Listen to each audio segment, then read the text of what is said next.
I want to begin this morning with Solidarity Wednesdays. As always, we are joined by our friend, our sister from another Mr. Nomiki Konst of the Nomiki Show. Good morning, Nomiki. How are you? I'm spectacular. I'm on the island of Puerto Rico and couldn't be better. Doing work, to be fair. I'm not. I have not seen the sun. I wish I had. I'm going to be honest with you. I have to tip my hat to you. If I was on the island of Puerto Rico, I would not be calling in to do anyone's show, anyone's work. But here you are standing in solidarity with us from Puerto Rico. I tip my hat to you because you should be on the beach somewhere right now. I should be on the beach, but I'm filming a documentary down here, so as you can hear, my voice is going a little bit. So I'm enjoying the weather. I like it. I love the people. Okay. I'm here all the time, but I think it's been a while since I've seen the beach. Absolutely. Okay. So you're there for work. And so we are here for work this morning. And unfortunately, we do have to begin in Russia.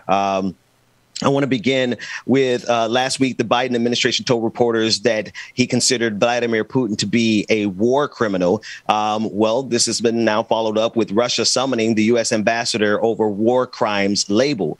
Russia says that it has summoned the United States ambassador to the country over President Joe Biden's recent comments labeling his counterpart Vladimir Putin as a war criminal amid the invasion of Ukraine. In a statement on Monday, the Russian Foreign Ministry said it summoned U.S. Ambassador John Sullivan as ties between Moscow and Washington were on the verge of collapse. Now, there's a little bit more information here from Al Jazeera, but Nomiki, I wanted you to jump in there and tell us what you think about these events. I think that's you're poking the bear, right? When you say something like that, and I really truly hope that when Biden did say that on the record, he was aware of what he was doing. I really hope so. Yesterday, I watched an interview on CNN International with the spokesperson for the Kremlin, who has been doing his rounds for a bit. And when asked whether or not Putin would potentially use the ultimate option, the nuclear option, he sort of danced around it and said, Putin will do whatever it takes to do what's right, essentially. And, everybody's jaw dropped. In the room when I was watching it, when Christiane Amanpour, her jaw dropped, we all just said, what, at the same time. And I heard her say, what? Right. I think these are unprecedented times that when you study political science, you game theory this stuff out quite a bit. And people who have master's degrees and decades of experience and who lived through the Cold War and every iteration of the Cold War. And I think that this is, you can only prepare so much for this. But then there's the factor of Putin, who, people say he's not a rational actor, or he's a rational actor just behaving the way he always has behaved. I think that's like the traditional definition of the word. I think he's always been an irrational actor. It's just the just like everybody else, on this planet. The pandemic, the stress of the loneliness, all of these things get to you. And I think it also affects global leaders who may have not always been the most rational in their lives, but when pushed, become irrational. I would offer that.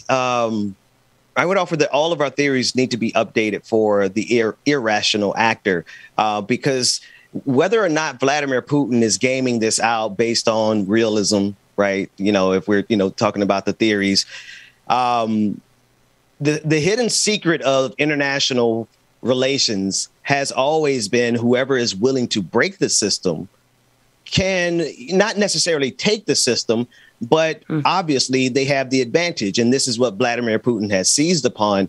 I would offer that even going to the full extent of Vladimir Putin's foreign policy experts' conclusions, it's still irrational for him to get on national television or international television and to give any hint towards the willingness to use nuclear weapons, especially because this war is ultimately rooted in Putin's ego, right? This is not a legitimate war. Speak to that for me.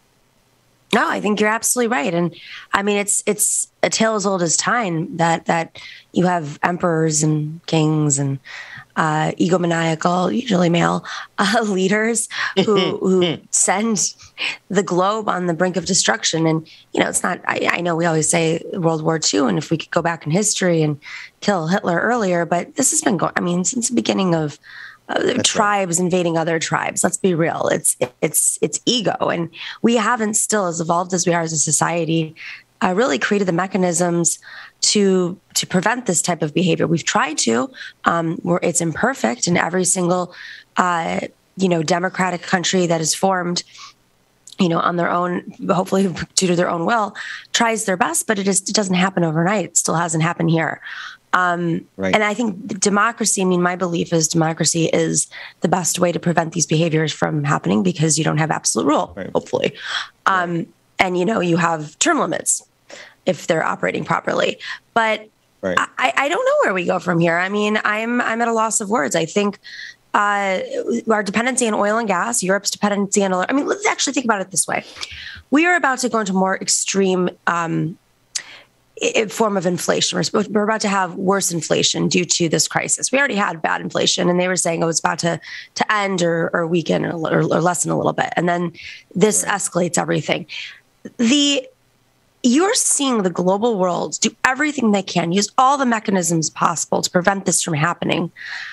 It's serious when they're willing to go into basically a global recession to stop this man. And I don't know what ultimately you can do at this point. He pressured his wife, his mistress, whatever they call her, his friends, the oligarchs. I don't know. I think one thing, if I could make an assertion, I would say the thing that the international community needs to do is to stop legitimizing, remove the legitimacy from Vladimir Putin and temporarily from Russia, because I want to make sure everyone understands this is not against Russia. It is unfortunate that this is happening to Russia, but it is happening because of Vladimir Putin. If the international community rejects his validity, that has to, because I know that is a bold step, but because let's be sure, invading Ukraine was a bold step. And if we continue to treat Vladimir Putin as if he is a reasonable actor who we could sit down at the table with, now that doesn't mean we go to the battlefield, but most certainly we can stop treating him as if he is a rational actor and govern ourselves accordingly. If I were to be so bold to make an assertion, Nomiki, get the last thought on that. And I want to get some more thoughts on other stories. I think that's part of the strategy. And I don't know what the right pace is. Isolate, right. Isolate, put the guy in a corner so he has nowhere to go. And maybe that's what the oligarchs are working on right now, because he also, there's a point where he's going to realize he has to find an end strategy. And if he doesn't have an exit strategy and he has nowhere to go, and his oligarch friends can't help him, and he can't get on a ship, and he can't get on a private plane, and he can't go to some right. island and just live the rest of his life in exile. Lots to think about there. Right. And that's when we have to consider the irrational actor in our theories and in our models, because I think any reasonable observer would say we have a couple of irrational actors who have taken power on the international stage in the recent years. Here's some updates on what's going in the world of automation. Engineers are focusing on a long-haul freight software that could replace 90% of trucking. Study is suggesting that self-driving trucks itself could replace 500,000 U.S. jobs. And I want to be sure this is going to target truckers. And this is according to Bloomberg via automotive news. Autonomous driving engineers are focusing their efforts on perfecting long-haul freight. Most interstate trucks lack anything more than complex that slow curves or easy pass lanes. This means that those routes pose less of a challenge for engineers. Self-driving trucks can easily navigate interstates, but short trips outside of that route presents challenges. So they couldn't get it on the streets with individual cars, the next target. And again, like in general, I think most people feel self-driving cars is a decent idea moving us towards the future. But there is the consideration of the truckers, and it seems like they may have a good shot. Engineers and companies may have a good shot at taking over that industry first. I know there's science behind this. I get it. I'm going to get tweets about it. This freaks me out for safety reasons, obviously for worker reasons too, but for safety reasons. It's a very dangerous job. And, there's been a lot of pressure put on truckers. Because of this whole trucker situation, I went down the rabbit hole of reading about truckers. And I have an uncle who's a long haul trucker, and he has to go through multiple exams regularly to make sure he's keeping his license up to date.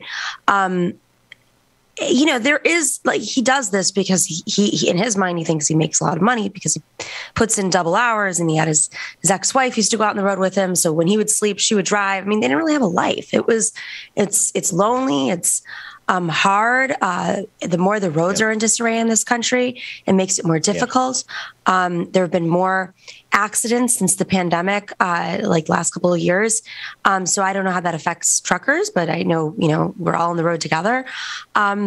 If this is something that increases safety, okay, but I don't know. I'm just not there yet. It's just, I know that planes drive themselves, but they're not brushing up against car. I'm already scared when I drive down the road against two, no. Can't honk. What are they going to do? They can't move. They're not going to move if you honk. I feel you. I think that the technology would definitely be safer. There's going to have to be a lot of beta testing here, right? They're going to have to make sure that these trucks are not running people off the roads. One of the number one things I noticed when I moved back to Atlanta was that the abundance of 18-wheelers everywhere. I had to just get used to. See, in Boston, you just had to get used to what we called mass holes, just drivers who were just, jerks on the road. They were everywhere.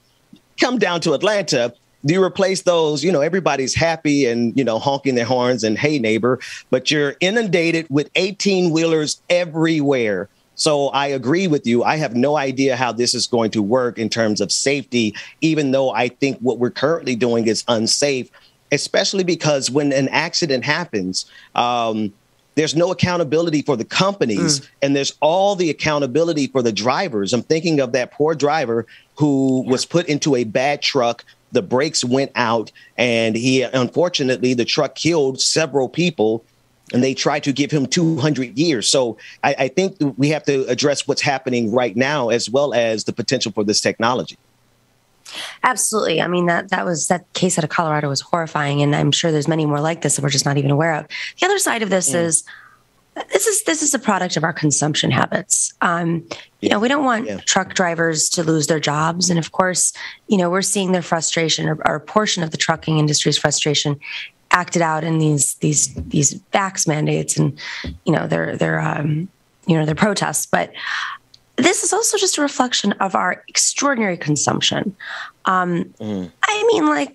I don't know how we have a larger conversation after inflation, after seeing supply chain issues after talking about free trade and seeing our reliance on our partners and, not so nice friends that are our partners who can play with the economy to punish us.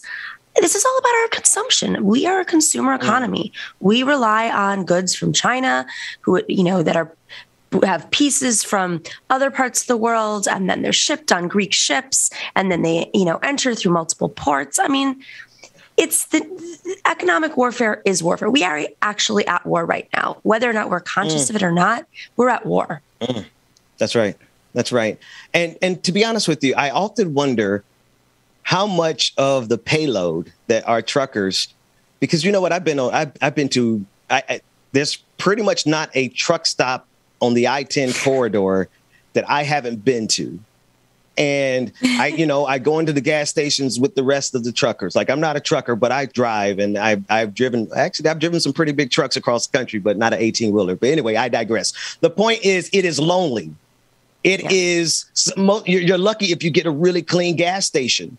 Right. And those places that have the cleanest gas stations, sometimes, you got to go to church if you want to go to use their showers. Right. They have these weird stipulations in these backwoods cities. So I really do think that the emphasis has to be on the drivers here because they are the backbone. But I wonder, Nomiki, how much of their payload is nothing but junk?